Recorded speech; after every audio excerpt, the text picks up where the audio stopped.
Welcome, everyone, to A Haunting in Stratton, penned by Ryland Mason, narrated by me, Brian Shepard.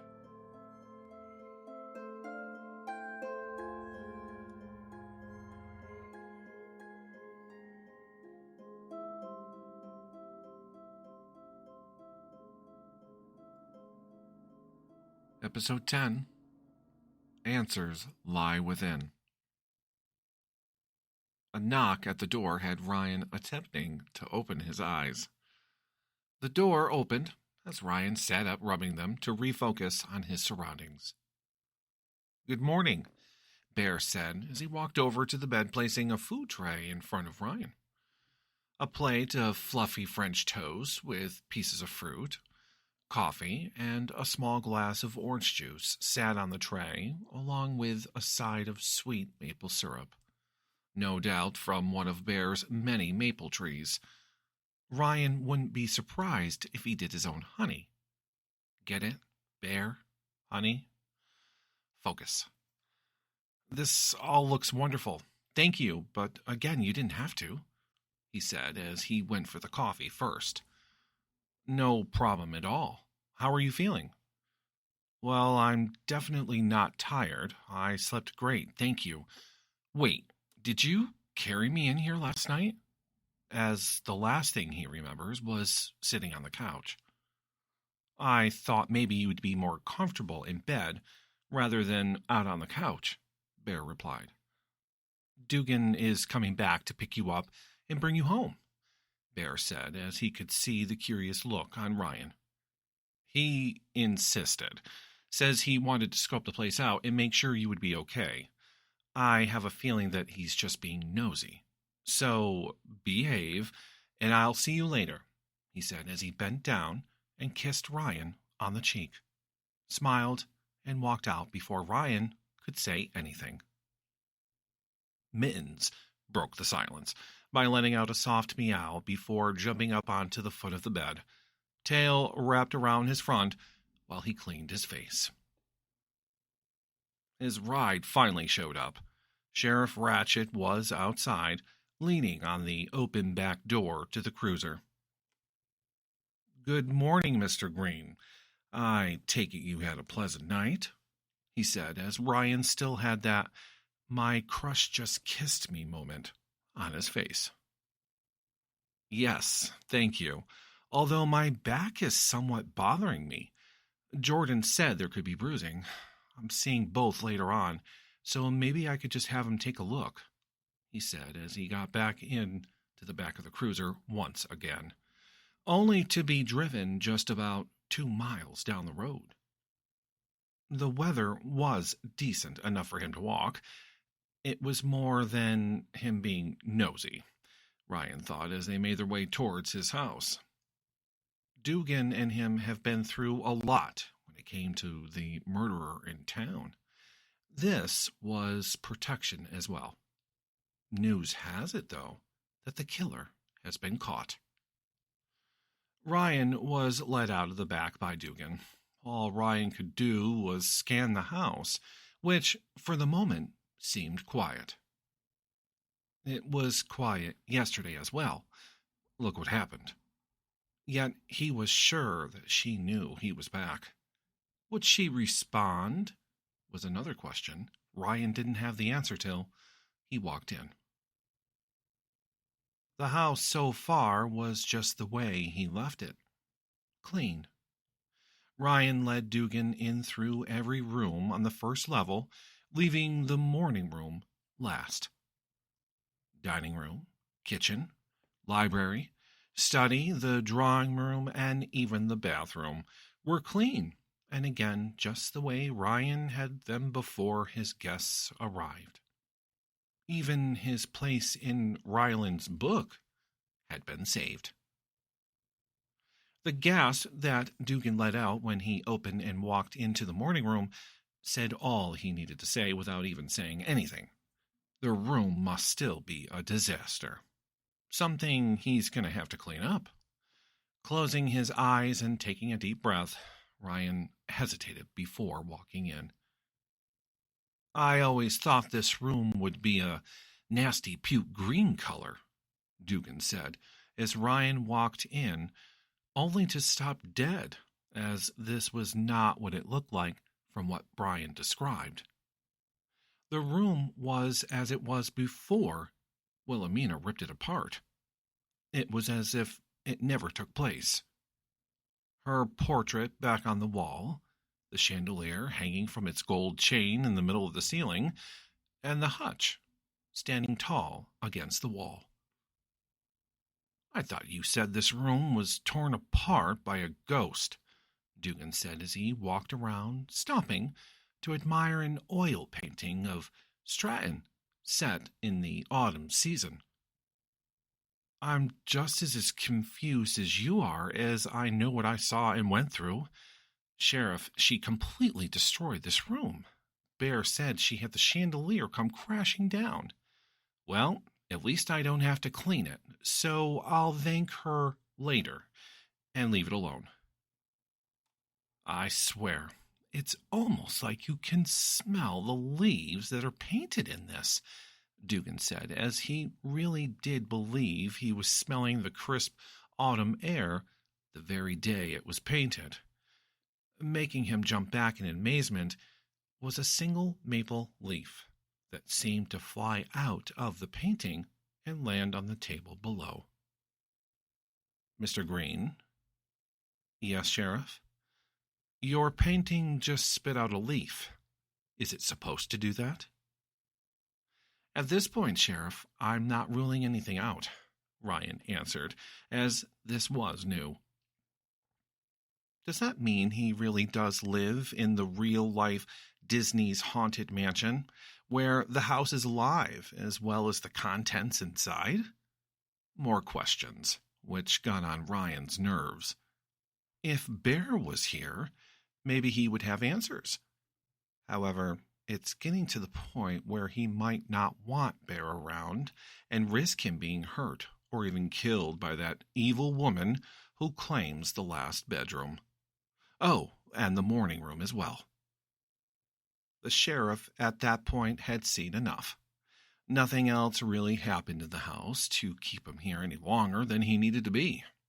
Ryan was glad. However, he felt weird being alone all of a sudden.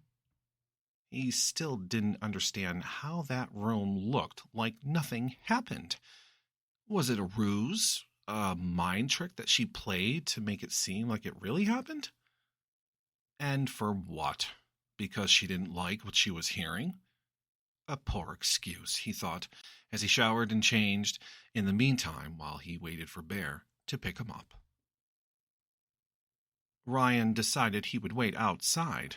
It was a beautiful late afternoon, which again he could walk. The sky gave off that burnt orange glow. Soon fall would be here. His phone ringing in his hand as he was trying to take a selfie of him with the house in the background. It was Duchess. Of course, the conversation consisted primarily of gossip, which she had heard from Alice. This call was simply to confirm such gossip. That, and of course, asking if he was all right. She also went on to let him know that the Christmas committee was looking for another member and that he should join. The mayor approved it just this morning. We would be in charge of the holiday festivities this year for the town. We need a boost in this town, and the holidays make a perfect time. That, and you're required to decorate your house, of course. He just got to Stratton, and already they're talking about Christmas committees and decorating. Halloween is not even here yet. I will have to think about it, Duchess, and thank you for thinking of me. Oh, I gotta go. I see Bear pulling up now. Which was not a lie to get off the phone, which he thought he would have to use. You seem to be spending an awful amount of time with Bradley lately, she threw in. Goodbye, Duchess. I will make sure to touch base with you about the committee. Have a great night, he said as he hung up, not even giving her the chance to say goodbye. The mayor's mansion was across the street and up the hill. To Ryan, Brian's family home had the look of a stately home, which is more brick and mortar. Fancy would be more like it. Jordan and Brian stood in the doorway as they waited for Ryan and Bear to get out of the Jeep. Bear running over just in time to catch Ryan before he opened the door, leaving that task for him. Seeing this, Brian was reminded of when he and Jordan were like that, before the spree of murders, that is. "Welcome. I hope you two are hungry," Brian said as he and Jordan led them into the house and down the hall to the formal dining room. Looking around, it was just as he remembered the last time he was here. Yet he distinctly remembers this room being unused and dusty. Dinner was delicious, and Patricia seemed to do a good job. A look on Ryan's face gave him away, though. Bear leaned closer. "You all right?" "Yeah, just the middle of my back is killing me today." "Jordan, could you take a look at Ryan's back? He's complaining of discomfort," Bear asked across the table. Patricia stopped mid-step as she was not sure if she should serve the Dutch apple pie in her hands. "Jordan, why don't you take Ryan into the library for privacy while I talk with Bradley?" "Patricia, where is the pie? That better not be Cool Whip. I don't care for that garbage. Ready Whip is the best," Brian said as Patricia went back to serving pie. Bear just kept quiet. "She killed him," Brian said as Patricia left the room. "Wilhelmina?" Bear asked. "Who else? Mina killed Ben when she thought he was having an affair when he would go off to Rhode Island." "Wait, Newport was years later. What was Mr. Barton doing in Rhode Island?" "He was surveying for land in which he wanted to build for his wife, as Mina always told my great-great-grandmother she wanted nothing more than to live by the sea. The newspaper reporters took notice of Mr. Barton, heard he was looking for land, and was seen out and around with the town surveyor and his young daughter. Let me guess, it turned into a scandal?" "Oh, yes, as he had been going back and forth for some time. I guess he could not find the right land. So Mina had assumed it was going on for a while. Ben was an old man by then, yet for some reason she thought differently. So the family has been told she suffocated him with a pillow in the room Ryan can't get into." "So it is true she tried to take her own life, failed, yet in the end it happened?" "Oh, the gaslighting. True. It snapped as she used the bedspread, which was too heavy. The light broke. She fell, and, well, you know the rest," Brian finished as he took in more of that scrumptious pie. "Why not tell Ryan this? Don't you think he should know?" Bear asked, which he had a point.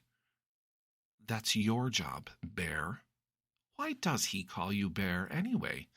Brian asked as he made sure to get every crumb off the plate.